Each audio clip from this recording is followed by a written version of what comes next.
So this is the cross section of the face. Yes, sir. ये nose है, ये chin है, Sir.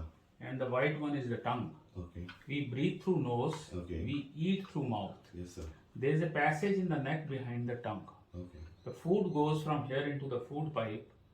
The breath goes from here into the windpipe. Okay, sir. This size of this passage varies from individual to individual. Some people have a narrowed passage. Some people have a wide passage. Like somebody is 50 kg, somebody is 100 kg. This passage is controlled by 23 pairs of muscles. They are small muscles which control this passage. Okay. So when the muscles are active and in the awake state, when you are breathing, there is no sound of your breath. Okay. So in the daytime, there is no snoring. But when you fall asleep, what happens? First, our posture changes from erect to a lying posture. Okay. As we sleep, our muscle tone goes off. Okay. The whole body becomes limp.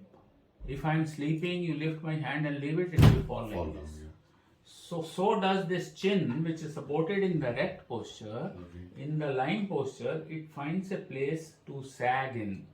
So the passage gets narrowed. Okay, sir. Then the tongue also falls here, makes it further narrow. Okay. But you have some excess fat in your tummy and in your neck. That's right. That makes it further narrow. So the end result is the passage becomes narrowed and chinked. Okay. So when air passes through a narrowed passage, it produces sound that is snoring. So snoring means there is obstruction to flow of air when you are sleeping.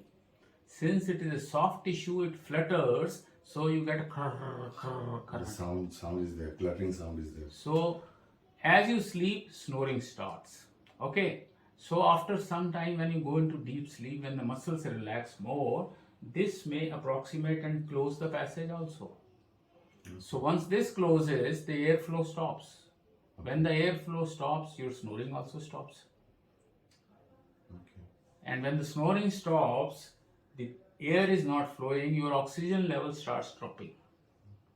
Because with every breath you are taking There's oxygen. air and oxygen. Okay. When the oxygen drops, our brain, senses that. Okay. So it sends a signal to these 23 muscles which are controlling this passage to activate them. Okay. So we use snort like this. Okay. So snorting is a body's protective mechanism to force open this passage which has got closed. Otherwise you will die while sleeping. Yeah. So it opens, snoring starts again. Again it closes, oxygen falls, the brain gets aroused, again you snort. So this is a vicious cycle which is happening in the night. Okay, sir. The result is your sleep quality goes bad.